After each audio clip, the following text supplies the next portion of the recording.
going on, everybody? Welcome back to the 31 Days of Horror. I am your host, Mood616, and thank you once again for stopping in, guys. Yes, 31 Days of Horror, Volume 8, Day 19, coming at you live and direct. Alright, so we just left Italy. We're going to head all the way back to the US with a film that was, I think, originally filmed in 1989, possibly finished in 90, but released in 1991 on VHS only. And it's pretty much stood in VHS obscurity ever since then. And thanks to the fine folks over at AGFA, they released this 1991 film called The Black Crystal. Yes, like I said, it's never really had much release after the fact. I don't think it had any other release, so very obscure type film, which AGFA's known for doing that, resurrecting totally obscure stuff, totally craziness and bonkers shit all the time. So this was a film when they released. I was like, I gotta check this out. It just sounded very interesting to me. And yeah, so I wasn't 100% sure if it was going to be like a bona fide horror film or if it was going to be like a mashup of genres and stuff. But anyways, we'll get into the premise of this one. Basically, this one follows our main character, Will. Will is on his way to hang out with his brother. Anyways, he stops and picks up a hitchhiker. Of course, he doesn't know that the hitchhiker is being chased down by the satanic cult, because the hitchhiker actually stole this gem, this crystal thing called the Black Crystal that holds all these magical powers that the head of the cult, Daniel, uses to, you know, exploit his power, get powers and stuff like that for the satanic cult. So anyways, they basically flag down Will and this hitchhiker. One thing leads to another. The hitchhiker gets stabbed up and killed. Will escapes. And of course, the hitchhiker actually stashed the Black Crystal in his car. So now the satanic cult is after Will to get their property back so they can maintain their satanic ways, I guess. But before the hitchhiker was killed off, he mentioned something about a girl named Daphne who used to be part of the cult, and she's a witch, and she could actually help him, you know, kind of deal with the satanic cult and stuff like that. So when he gets to his brothers, he, you know, goes to find Daphne, and then they team up to fight the forces of evil, basically. So that is the synopsis of the film. Now, my thoughts on the Black Crystal. So, like I said, this is a film that was shot in 1989, finished in 90, came out in 1991. So it definitely has that late 80s, early 90s type feel to it for sure. The thing that's interesting about this, I thought going into this was going to be shot on video. It's actually shot on Super 8. And I did a little bit of research on the guy that directed this film. His name is Mike Conway. He actually wrote, directed, and starred in this film. So he's the guy that plays Will in this.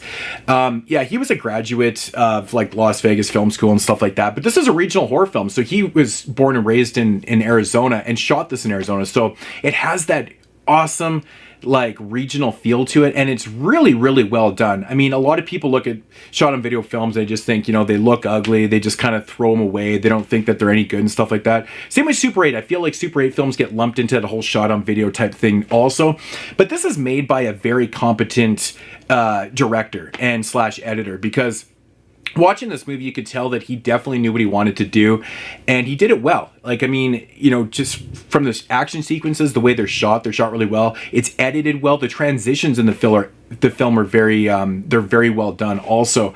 Everything right to the way it looks, you know, it's going to look like a Super 8 film, but it does look on the better side of a Super 8 film. It sounds really good. I think mostly when you shoot on Super 8, you don't really shoot with sound. He probably shot with some certain sound on this because the sound's actually pretty fucking good.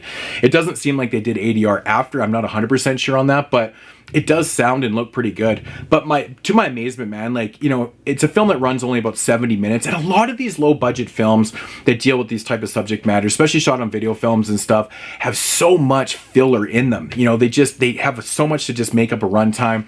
This one doesn't really feel like that at all. Like, I mean, you follow Will. It is a little bit slower until like the last 20 minutes of the film, but it's still interesting. Like, he gets you know, to meet his brother. Something happens with his brother. He gets to meet Daphne. She's a pretty interesting character because, like I said, she comes from the satanic cult. She's got like these magical, mystical ways because she's kind of a witch and stuff like that. So she's kind of an interesting character. The film's not full of a lot of characters. You know, it's got a lot of the satanic cult members and stuff like that. But, you know, overall, I think it flows really, really well. I was never bored for any moment in this, but I really like, you know, the action sequences. Like there's a car chase scene. There's lots of really good gunfights and stuff like that. There's a few gory moments in it, you know, eye gouge and things like that. But I think that the way he shot the gunfights was actually pretty well done. Like there's a little bit of squibs and things that are going on and stuff, but it's pretty well done for a low budget, you know, Super 8 film. And to top it all off, it has a fantastic score. Like the music is fantastic in this. I was really shocked by it. I was like, damn, that's really cool. It doesn't say anything about original. I'm assuming it probably is, but I'm not 100% sure. But nevertheless, the music's fucking fantastic in this. But, you know, if you're a fan of low budget, you know, Super 8 films and shot on video films, this one might pique your interest. It's actually really well done. Now, going back to, is it horror or is it, you know, it's really like a mashup of genres, man. It's like, it has horror elements all over it because you got the satanic cult, you got the witches, you know, you got this kind of sci-fi element, you got this action element too, a little bit of drama in there too. But it's kind of a mashup of everything. But I really like it though, man. It was really well done. It just accentuates that whole regional feel, which, you know, I'm a big fan of. I love regional films, and it totally feels like that, man. But you know, it's bigger than it is though too, because, you know, 1991, he's got some nice overhead shots, establishing shots on transitions and stuff. And I mean, this is before, you know, the use of technology. So, you know, he actually had to go out and pay to do that stuff. Yeah, I mean, there's no drones in 1991. So, you know, technology's really advanced filmmaking so much now that everybody has these great overhead shots, establishing shots in their YouTube videos, for Christ's sake. I mean, YouTube videos look like fucking movies, you know, but 1991, they didn't have that ability. So these overhead shots were done, probably helicopter, I don't know, but, pretty nice stuff though. I got to give it up to him, man. Will drives this like yellow Trans Am. It's like an early 80s one. It's fantastic. It's like the most redneck shit ever.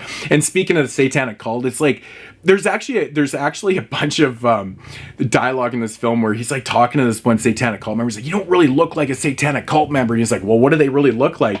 And I'm thinking to myself going, that's actually a really good point. Like, what does somebody look like that's part of a satanic cult? When we think of like certain groups of people, you think of metalheads, you know, you think of long hair and, you know, battle jacket or battle vests and stuff like that. Hip hop, you know, you have a look for all these type of people. What do satanic cult members look like? But I guess like Mike Conway's his idea of what they look like were just basically rednecks. They kind of reminded me of just straight up rednecks, man. It's actually really fucking funny. I'm assuming that's the type of people that he just probably associated with, maybe just from his area in Tucson, Arizona. I have no idea, but that's just what they look like. It's really funny, actually. So all in all, man, I had a lot of fun with this. Like I said, it only runs 70 minutes. It doesn't overstay its welcome whatsoever. I think the last probably 20-25 minutes to the highlight of the film, even though it starts out with a bang with the car chase with the cult members and stuff like that. A little bit of downtime in the middle, but never boring. It's not really a lot of filler. It is progressing the plot all the time and stuff like that. So, but yeah, not a straight up bona fide horror film. I just want to get that point across, but I took a chance on it. It actually does say on here, and the reason, you know, not knowing anything really going into it, but it says inspired by the Matamoras cult murders. I never really did any research on that, but apparently this was inspired some type of cult murders. I'm assuming probably happened around that area or something like that. The Black Crystal is an action horror hallucination that was filmed in the backwoods of Tucson, Arizona.